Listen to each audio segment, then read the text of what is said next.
Welcome to Strategy Battle Gaming Suladan GBHL YouTube channel video. You're here with your host GBHL James and we are back as part of our Fallen Realms week, which has had a bit of a delay. A little bit of a hiccup partway through. I'll let Jamie finish his biscuit and keep talking. We had a little bit of a delay. We did manage to film up until we did obviously the Isengard videos, a couple of videos for that. We did the Eastern Kingdoms videos, but unfortunately we weren't able to get to this next video. Yeah, we ran out of time, didn't we? We ran out of time, so we are getting this for you now, and we'll pop it in the playlist, and we hope you enjoy it. We are, of course, covering Harad and Umbar. It's the big one of the book, isn't it? It is a big one, so it should be some nice meaty content. So what should they do before they're watching this video? Just get the paints out. Okay, right. I thought like comment, share, and subscribe. Yeah, there's certain triggers that we use. What should they do? They should comment. They should like us on Facebook. I know. So this is a big one, and actually quite a competitive list, Jamie. Yes, very competitive list. So this video will go through the heroes of Harad and Umbar, and then depending on how much time we've got, it'll probably be a separate video for the warriors. Yeah. So the first one, just like with the Eastern Kingdoms, it's a wraith. Who have we got, Jamie? We have got the Betrayer. Ooh, nice looking model. He's very cool, yeah. Definitely got that kind of sort of Middle East kind of look going on there. That Harad and Umbar. Turban on his head. That's right. Yeah, very cool model. I've got it myself. Have you? Cool. Very nice. So he's got the standard kind of wraith profile. Got the exact. Yeah, he's got Fight 5, strength 4, defense 8, 1 attack, 1 wound, courage 6, 2 might, 14 will, 2 fate. So how's that in terms of the might, will and fate? Because these are the important things with the named rays. Yeah, the bits where the might standard, the fate is standard, it's good, it's it's full, a lot of fate, allotted fates, and obviously 14 will isn't low, so it's good. So it's okay. Now he can take all of the normal options. Yep, so Horned Fellbeast, Armoured Fellbeast, Armoured Horse and Horse. And if you want to see us go into detail on them, go back to the Eastern Kingdoms video and you'll see us talk about it with Kamul the Easterling. So he's got some cool special rules. He's got the same kind of special rules as Kamul on one element. So he's got the Harbinger of Evil, which is -1 to courage. He's also causes terror. And the Will of Evil, which means that when he's in combat he loses a will point. Yes, yeah. But he does have some cool special rules, doesn't he? He does. He has a special rule that will appear quite a lot in this formula list, the Bane of Kings. The Bane of Kings. When a Betrayer fails to... Is it in combat? Yeah. When the Betrayer strikes a model in close combat but fails to wound, he must re-roll the dice. Now that's pretty handy. Yeah. That is pretty handy. Stick him on the Fellbeast and re-rolling all your failed stuff. Now, as this is the first time we come to Bane Kings, I wonder, just from a Lord of the Rings point of view, where that has come from, because it comes up a lot in this list, and I wonder if it's to do with the kin strife. I wonder if it's to do with the old civil war between Gondor and Umbar, Southern Kingdoms. Maybe. The split. That's where I'm wondering where it's come from. If any of you guys have got a better idea, comment below and let me know. So what else does he have? This is where you might see him be brought for. He is the Master of Poisons. So all models with the poisoned, is it poisoned arrows, poisoned darts, or poisoned blade rules within 6 inches of the Betrayer must re-roll failed to wound rolls on a 1 or a 2 instead of just 1. Now that, in context of the list you're about to see, could be very, very effective. By the way, this is the first cup of tea that Jamie, on his tea drinking lease, has ever made for me. It's a good colour. I'm sure that Stephen Crow would agree. It's got that nice kind of terracotta look that it needs. Mug review. And it no, we don't do that here. Okay. That's not our place. Okay, sorry. It's not our place. We're sorry. And it's actually a very nice brew. Oh, good. It's very nice. What tea bags do you use? Gold from Aldi. Gold from Aldi. Okay. And bring you some Tetley. Take your tea up to the next level. Okay, so yeah, we've got that Master of Poisons, which is very handy. And then of course he is a wraith, so he does have some magical powers. Yep. So he's got Drain Courage, which is 3+. Yep, 3+ this time, rather than 2+. Which is good. Most. Compel. Compel on a 4+. That's good. Transfix. Also on a 4+. So this was what we all thought was a typo when he was first released, that Compel was 4+, Transfix was 4+. And we thought it shouldn't Transfix be a 3+ like everyone else. We actually think maybe his Compel should have been 5+. But with this guy, it's always worth trying to compel him rather than transfix him, because why not? You get to move him at the same cost. Yeah, you would never ever cast Transfix with the Betrayer. Unless you're against Smog. Yes, I suppose. Well, I guess you can compel and not move him, I suppose. Yeah. But yeah, he's got a black dart at the 5+, that's kind of the showstopper he won. And he got Sap Will on the 5+. The 5+, yeah. Well, look, quite a lot of the newer, well, I say the newer, the later wraiths that were released had Sap Will on a 5+ rather than a 3+ to make it a bit tougher. Which they all should be, because it's a horrendous spell. Yeah. It's a horrendously powerful spell. Now, do we see much of this guy? Because you would think in context of the list, and you know, let's talk about in context of the list. Harad have got a lot of poison, and they can be a very shooty, very powerful shooty force. Lots of re-rolling ones, lots of 3+ to hit. You know, lots of bows. When we get to the warriors, we'll see why, but it depends entirely on how you build your force. Yep. I think we'll save this as well for the warriors section. Yeah, I agree. There is a special rule that you can get as part of the Harad and Umbar list, specifically for the Haradrim. Now, one of the predicaments with this guy, but just quickly before we move on, is he's got 2 rules which are completely different roles. You know, well, they can be completely different roles. The Bane of Kings would suggest that he can be quite combative. Yeah. You know, especially getting in there. Felbeast and he's rolling on his failed wounds. You know, Wow. Strength 6 for rolling. He's essentially a flying spider queen. Yeah, which is amazing. But then the Master of Poisons, in context of the list, is probably something that you would probably want to do. You sit back and you keep him with the archers as they just volley of poisoned arrows. So do we see much of this guy? No. Not in comparison to the next wraith we're going to see. Yeah. So we're going to move on. And now this guy, again, another wraith. So they've got 2 wraiths in their list. This is representing less the Haradrim and more the Umbar side of thing. And you will see this guy a lot. Yeah. A lot. You want to do the rundown for him? Absolutely beautiful model. Yeah, I'll allow you to eat your biscuits. Thanks. It is the Knight of Umbar. One of my favourite models in the range, I actually think, in terms of the aesthetic. The aesthetic of the Knight of Umbar makes me feel like that's what Numenorians, or even black Numenorians, should look like. I hate the aesthetic of black Numenorians. That's what black Numenorians should kind of look like. That kind of dark, Elendilish kind of look, which is very good. Okay, so again, the standard wraith profile with the 5/5, strength 4, defense 8, 1 attack, 1 wound, courage 6. Now this guy, he's got 3 might, so that's very good. Yeah. That's very good. And might give you some idea of the kind of role that this guy will play. He's got 14 will, it's the same as the Betrayer, it's alright, you know. Not huge, but not low, and 2 fate, which is what you would want. Yeah. Okay. Now, one of the key things which makes this guy incredibly good is his war gear. He's got the armor of the Sundered Land. The armor of the Sundered Land allows the Knight of Umbar. He only loses a point of will for having been in the fight if he loses the fight. For example, if he doesn't win the roll to see which side strikes the blows in the fight. So, if he loses the fight, he loses a point of will. But if he wins it, he keeps it, and all of a sudden you've got a rule in there which negates one of the big drawbacks of the wraith. Yeah. Like one of the big drawbacks. Because wraiths are good, but the fact that they're losing that will. If they're going into combat, they've got a limited lifespan. Yeah. This prolongs his immensely. Of course it does, and of course with him having 3 might as well, you can start to see the kind of role this guy. You want this guy in combat, and of course with his options T, there's a typo in there. Yeah. Interesting. Obviously all of the Felbeast options, Horde Felbeast, Armoured Felbeast, Armoured Horse, and with him being a combat kind of wraith, if you can get him on one of these. He's going on the Felbeast, isn't he? Let's get him on it. He causes terror, of course, and just like the other wraiths, he's got the Harbinger and Will of Evil rules. But then we also have another big reason for bringing this guy, especially in that combat role. What is it, Giblin? It's combat mimicry. So this is a nice little one.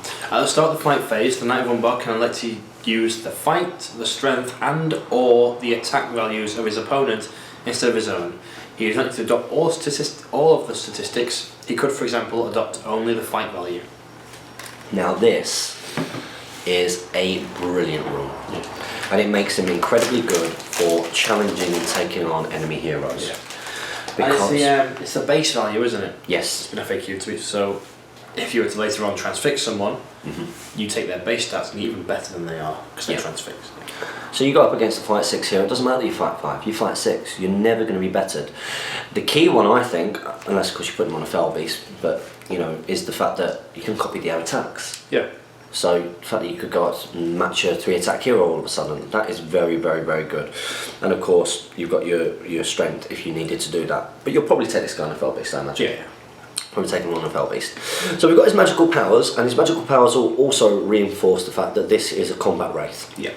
Okay, so he's got Drain Courage, which is on a 3+, Transfix on a 4+, and only 3 other spells which are all on a 5+, which is Black Dark, Compel, and Sap Will. Yeah. You're not really going to be casting too much with this guy, are you? Not particularly, no. The flip side is that you can be a bit more willing to 3 dice because he's got the armour of the Sundered Land, so he isn't going to be dual sort of using his will, especially when he's on Fell Beast. We see this guy a lot, and we don't just see him, interestingly, in this list. No. We actually see he's the kind of profile which will get put into other evil lists. Yeah. It doesn't matter. Could be goblins. Could be. He's in the mortal list, but he gets dropped in quite a lot. Would you say that the Knight of Umbar is the most popular named wraith? Yes. I would say so from experience. The 3 might as well is huge because he can't double one his fate roll either. Yeah, which is just great when it happens to Ed. So yeah, this is a good guy. It's a lovely, lovely, lovely model. Would definitely recommend getting hold of it if you can. And if you are an evil player and a committed evil player, it's certainly one that you should definitely get. So now we start moving on to the man profiles for Harad. And next up we have the Serpent Lord himself, slain by my favourite character. Eowyn? Eowyn. Come on. Suladan! That's right, Suladan the Serpent Lord. Now the race before, they had normal sort of named wraith points values, okay, which is on that sort of lower end of the expensive scale, isn't it? Until you start adding Fell Beast. Suladan is a mid-points hero. Yeah, he could fit into the Fellowship quite well. Yeah, definitely could. Now this guy, he's fight 5, 4+ shoot value, strength 4, defense 5. He's got 3 attacks, 3 wounds, and courage 5, 3 might, 3 will, and 1 fate. He's a good profile. That's pretty good. It's a good profile. There's 3 attacks and 3 might. And 3 wounds. And fight 5 for evil. Yeah. Is pretty damn good. 3 wounds means he's a bit more survivable, even with that lack of fate, and obviously lack of fate is because he dies. So... Spoilers. So, if you've not read the book, what are you doing here? Get on it, start reading. Okay, so he does have some options, and again this is key. He's got the options to take a horse for 10 points and a bow for 5 points. Yeah.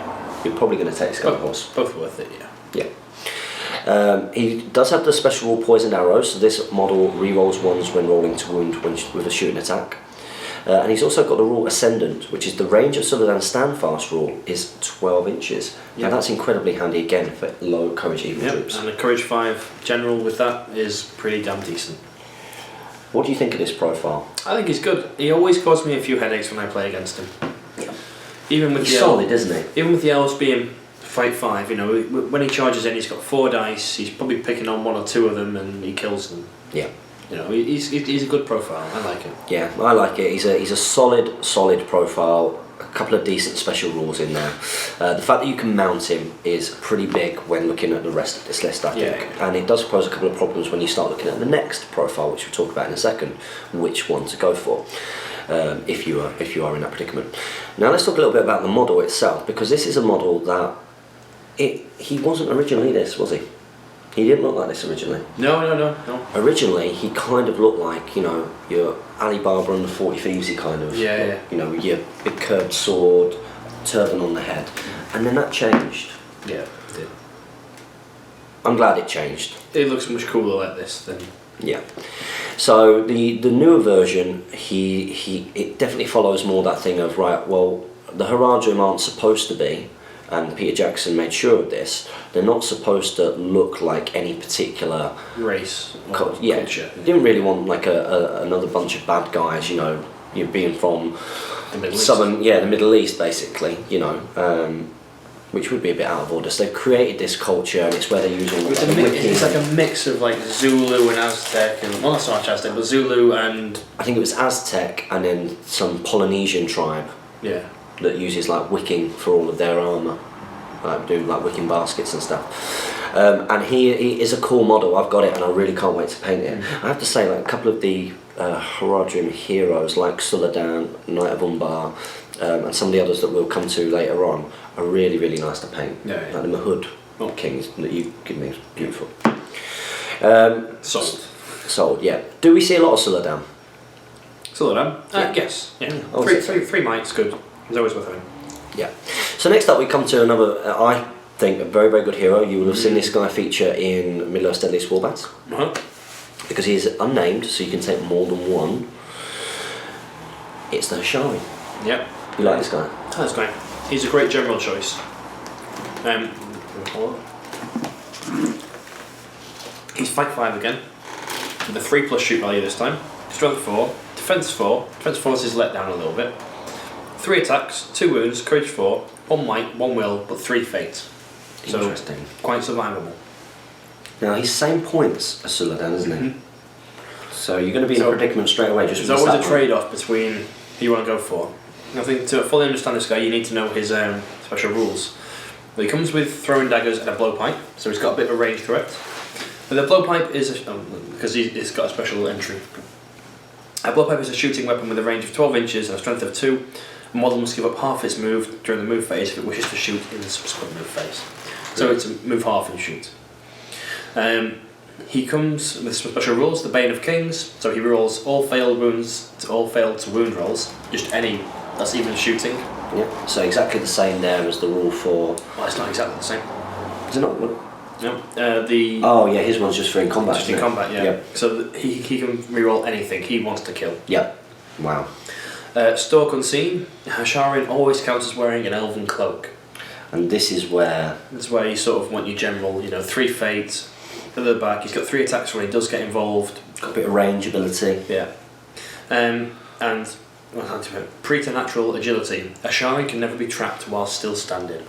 Now that is very handy. That's good. So if he's not your general, he can wade in and just throw his life away. Yeah, and the fact that he's got 3 attacks and 5/5, and the fact that he's re-rolling to wounds makes him a very good troop killer. Essentially, yeah, he's like got 6 dice to try and wound you. Yeah, very, very good troop killer. Might struggle against some of the more sort of beefy heroes, of course, because of the lack of mites.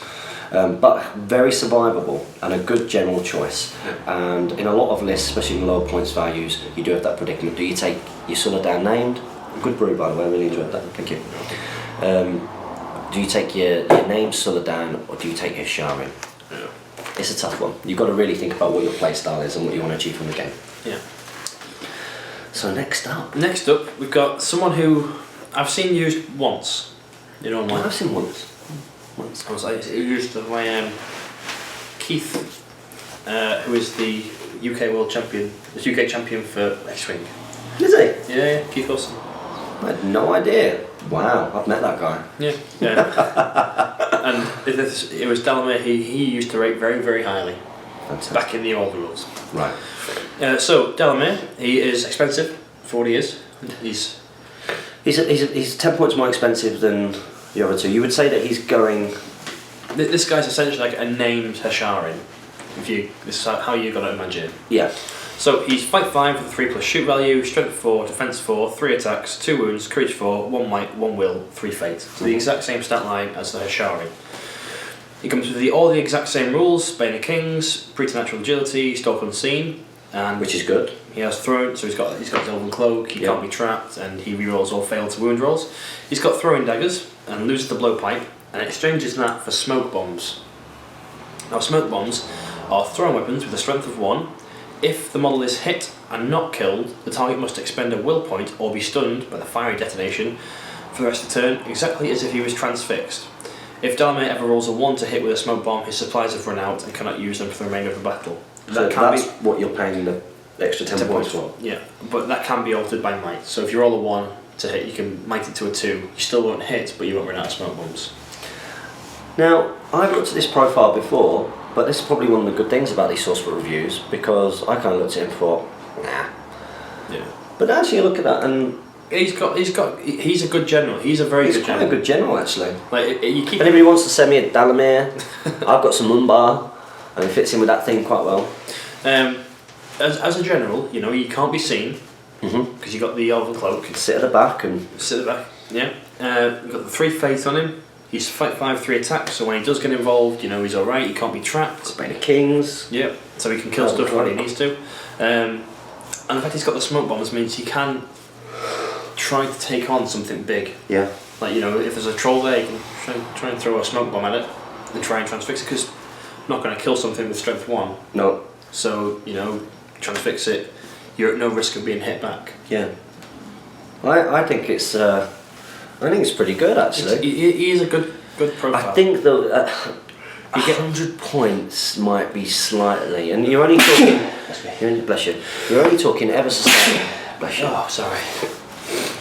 You're only talking maybe slightly, kind of, on that higher point bit. The thing is, he's good. The guy that we're going to talk about next came out after him and overshadows him for usability. Yes. But a nice looking model, actually, I have to say. He's a very nice model, especially when he's painted up nicely and he's got the facial tattoos done. It looks really, really cool. No, it does look really cool. I might have to get myself one of these and maybe sort of make him your sort of Dalamir of Umbar kind of profile look. So yeah, pretty cool. We don't see this guy that much. Nope. We don't see that guy that much, but we do see this guy more often than you would think. Yeah. We are of course talking about the Golden King of Abrakhan. Yeah. That's how you say it, isn't it? Yeah. Abrakhan. Yeah. Okay, so this guy, he moves 6. By the way, he's being carried by 2 Abrakhan guard. Yeah. Which explains some of the profile stuff later. Yeah. So he's only 5'4". Yeah. He's 4+ shoot value, strength 4, defense 5. He's got 4 attacks, 4 wounds, courage 4. He's got 2 might, 6 will, and 2 fate. Very interesting profile. Yeah. Very unique. Very cool. He's also got, because the way his model is based, he's got sort of, you imagine 2 infantry models stood next to each other, and he's an infantry model for all intents and purposes. Yeah. Now for war gear, he's got a 2-handed weapon. The Golden King's throne also counts as a banner, although as it does not hinder the Golden King in any way, he does not suffer a -1 penalty for carrying it. He's not carrying it, is he? No, he's not carrying it at all. So that's really good because he's got 4 attacks. So basically got 5 attacks. Essentially 5 attacks to win his fights. Yeah. Wow, and I'm guessing at this point when all the source books are out, that was not really seen. No. I guess of course we've got Radagast now on his sleigh. And that's a high number of attacks. Yeah. Yeah. Now he does special rules. The Golden King does not suffer the -1 penalty for wielding a 2-handed weapon. So he's strength 4 with +1 to wound. That is very good. So chop's been a great rule for since it was released. And I guess this next bit is the huge one. And this is why he's got the 6 will, yeah? Yep. Okay, so the lure of money is called riches beyond renown. The lure of money can do much to change a man's allegiance. The Golden King can expend any number of will points. He's got 6, remember. If an enemy hero takes a courage test within 12 inches, the enemy's courage is reduced by 1 for every point of will the Golden King expends. Note that the Golden King can wait for the courage test dice to be rolled before deciding whether or not to expend his will. Wow.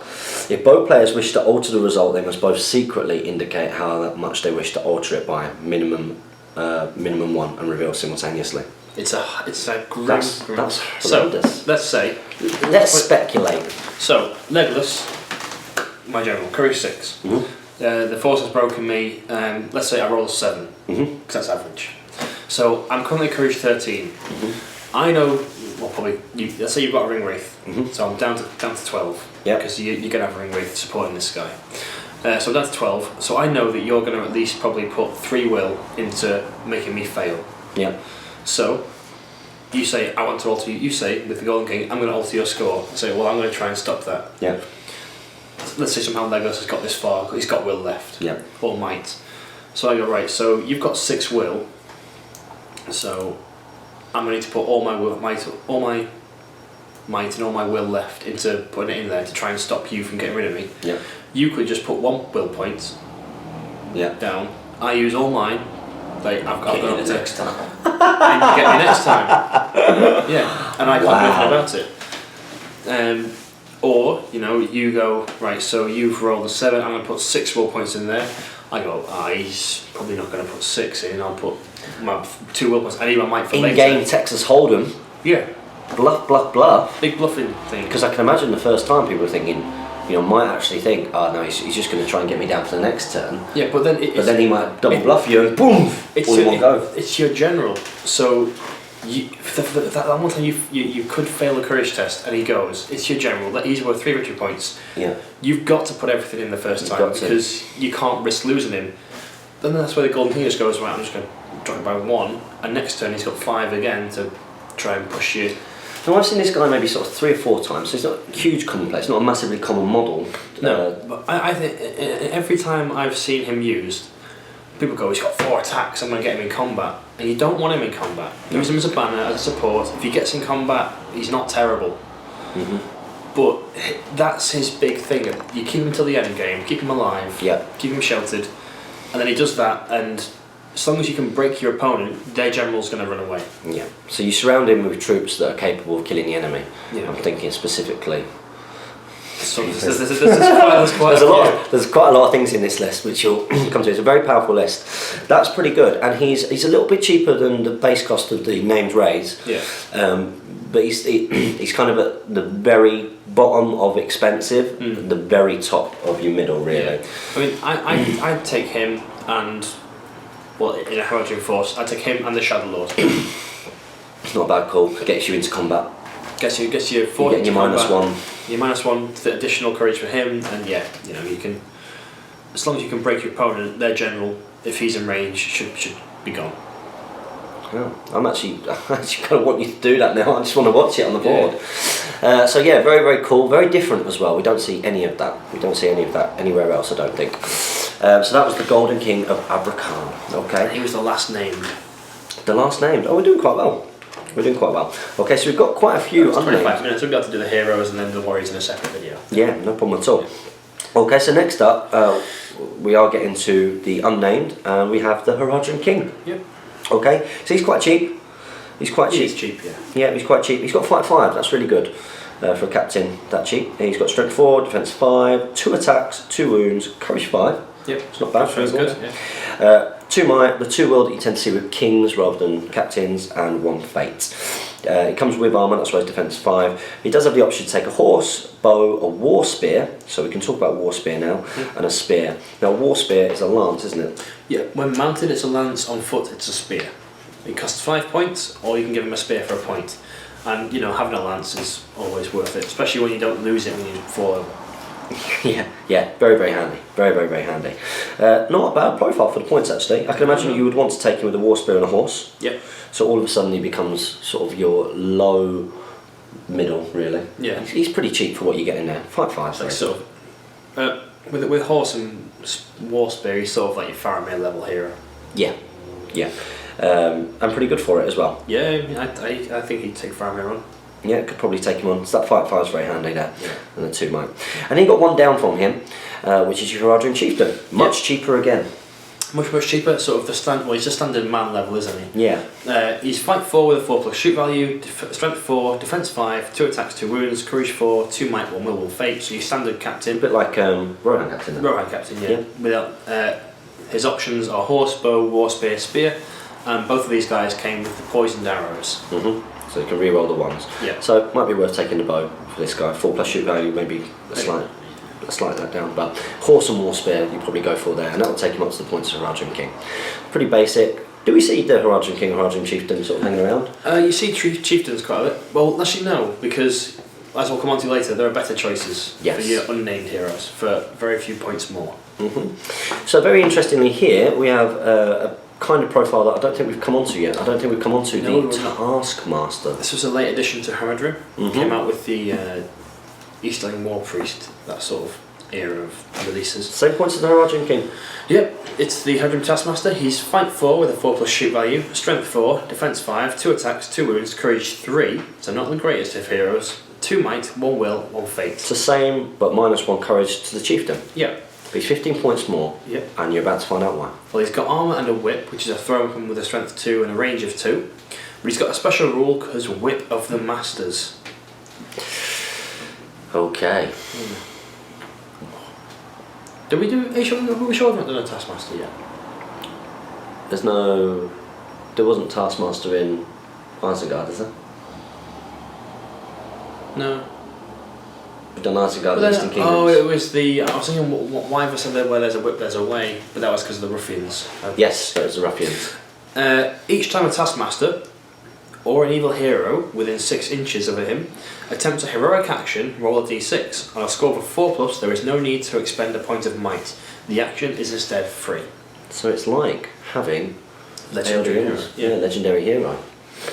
Yeah, it's cool. I've come up against this and it's well annoying. It's so frustrating because so I call a heroic move and it's for free, so I'm not going to use the point of might. So I don't really want to counter now because Yeah. I can't. Or do they have to do it before you decide? Each time a Taskmaster or an evil hero within 6 inches of him attempts to roll a d6, you've got to do it there and then, you don't do it at the end. I don't think it makes. I see. It does make a difference to whether It you does want to make use it, your might. yeah, of course it does. I think you should roll it beforehand. Yeah, I Before do. your opponent decides. And that's been done after in the past. I'm going to remember that for the future. Yeah. Because in the past I think it's been done after, that's why I'm pulling it up. Because that does make a difference to whether you want to do it. Because I hate that. I hate that, and you're like, yeah, and then, oh look, I got it for free. Yeah. Oh no! What do you mean? Oh, can I counter it? Can I cancel? Taskmasters are pretty handy, aren't they? Oh, good, yeah. Pretty handy. Now he's the same points as Harad King. Yep. Do we see many Harad Taskmasters? Yes. We do, don't we? Yeah, because you take one and it affects all evil heroes within 6 inches. So What kind of combinations does he use with? Because I'm guessing you need him with someone who's gonna, be using might quite a bit. Yeah. So I'm guessing you Suladan at the moment. Suladan or your raids. or Knight of Umbar probably. The one that he'll be whipping. But most of the time, what he does because he's got 2 might himself, they whip themselves. Right. Okay. Like, sounds ridiculous, doesn't it? That sounds pretty 50 Shades of Grey. Yeah. But because they come with 2 might, I think Taskmasters, if they were 0, 1, 2, so 0 might, 1 will, 2 fate, then they become a bit more of a decision to include in your force or not. Because they are essentially 3 might heroes. Yeah. For heroic actions, when you consider 50-50 roll off, they've got 2 might. And they're the kind of hero that you're going to be doing your heroic moves. Heroic move. I'll try a heroic march this turn. It's free. Great. Yeah. I mean, Your expendable might. Yeah. Which we talked about before. If they have 0 might, 1 will and 2 fate, so they become a bit more survivable, but they can't whip themselves. Then they become well, I could get free heroic actions. Yeah. Or do I then take a chieftain or a king to certify that 2 might? Yeah. No, very interesting. No, we do see him about quite a bit. Not a huge fan of the model, I have to say. Nah, he's a bit rubbish. He's a bit of a rubbishy model. But I actually do like the next 2 models, and we're moving away from that Harad look, and we're going to the Corsair look. We have the Corsair Captain. The very good and very competitive Corsair Captain. He is good, isn't he? Yeah. And he's cheap. He's cheap. Well, he's cheaper than a king. He's 5 points more expensive than a Harad Chieftain. So if you remember his stats from before, the Corsair Captain for 5 points gets fight 5. That's well worth it already. The jump from 4 to 5 is huge. You suddenly compete with elves and you beat most armies. Strength 4, defense 4, so you lose the defense for the fight value. 2 attacks, 2 wounds, courage 4, 2 might, 1 will, 1 fate, and you come with throwing daggers. Throwing daggers are pretty useful. They're good for free as well. Yeah. Yeah, on the way in, boom. Yeah. If you get them, you get them. It might be worth a kill in a game. Yeah. It might be. But he's got some decent options, and it can also change his role as well. Yeah. One which we don't see as often as you might do, which we'll get to when we talk about the troops. So he can come with a bow for 5 points. He can come with a crossbow for 5 points. Yes. So that's a very, very different. The only other crossbow troops in the game, aren't they? Well, you got this hero and then the troops later. Now you can take him with a shield, which you probably are going to. To get defense 5 to protect you from the strength 2 bows. And he has the option to take the 2-handed weapon. Which some people do take, because it's a big old axe. It's a big old axe, and because of the fact that he's fight 5, which is sort of his key stat. It's his stat, isn't it? Yeah. That's his thing. That's his thing. It's the fact that he's quite a cheap captain. With fight 5. Yeah. So he's pretty good, and we do see him about quite a bit. I love the model as well. Yeah. I own the model, and I believe that it's in the movie, isn't it Richard Armitage? Is it Richard Armitage, is that the name? The wetter guy? No, Richard Armitage is Thorin. Sorry, yeah, I don't know why I said that. Who's the wetter guy? I don't know. Someone comment below, because that'll do my head in. I was like Richard Armitage was in Lord of the Rings. That's a convenient jump from Corsair Captain Yeah, they got to Thorin. that well-known Shakespearean actor to stand on the ship. One roll, next he's the Comes star. up. Yeah. What's his name? That's going to destroy me today. Yeah, he's pretty good. It's a really nice model to paint as well, by the way. And next up we've got the Corsair Bosun. Now this is very interesting. This model is of course Peter Jackson. Yes, yeah. Okay. Now he is cheap. He is the same as the Harad Chieftain. Yeah. No, he's a weird profile. You wouldn't take him besides fluff, I don't think. But he's fight 4 with a 4+ shoot value, strength 4, defense 4, 2 attacks, 2 wounds, courage 3, no might, no will, and 1 fate. Now he does come with throwing daggers, which is a thing with Corsairs. Yep. And he's got some interesting options. So you can take bow, the crossbow, the shield, 2-handed weapon, exactly the same as the Corsair Captain, but he also has the choice to bring a spear. Yeah.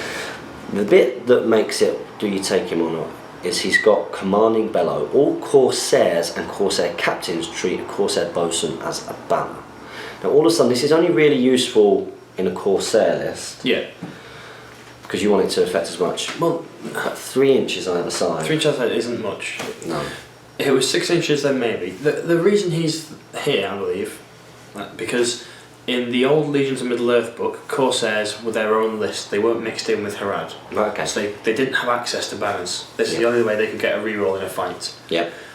And then it becomes sort of worth it, because you could have, a few Corsair Captains, maybe Dalamir, the Bosun, and they can lead as many troops as they want. So it's not like you're paying 45 points to lead 12 troops. You're just paying 45 points for a reroll hero that isn't going to be targeted. Because that's the thing, isn't it? You start to think, well, hang on, if you want the banner in your force, you could just take your Harad and warrior with a banner For 25 points. and it's cheaper. And that can be passed around and not lost. Yeah, and you can give it a spear, so it can do the same thing in supporting it. You could upgrade it if you give it a bow. Give it a bow. Start shooting as well. Start shooting with it. So you probably don't see this guy apart from for fluff reasons. I have theorised sort of putting in there for the banner reroll and stuff like that, but it's never worth it. Banner's so much better. A banner is so much better. And a little bit of an anticlimactic way to finish what is an incredibly effective... Are we not going to do the big thing? It almost deserves its own video. I reckon we should do that as a separate little bonus video. Yeah. Because it's a big thing to talk about. We'll talk about that in a little while. It's a big thing to talk about. It is a big thing to talk about. It's not smart. We'll do it in its own video, but it will come out on the same day as this. Yeah. Okay, guys. Well, we can release it the same day as the unboxing. What a fantastic idea. Jamie Giblin, you're a genius. Guys, this has been Fallen Realms, looking at the heroes of Harad and Umbar. Join us in our next video where we will discuss the troops and also how much of a powerful this is, because it's the combination of the heroes and the troops that make this very effective. So guys, as always, make sure that you don't forget to comment, like, share and subscribe. Support your Hobbit hobby and like us on Facebook and follow us on Twitter. And happy strategy battle gaming, guys.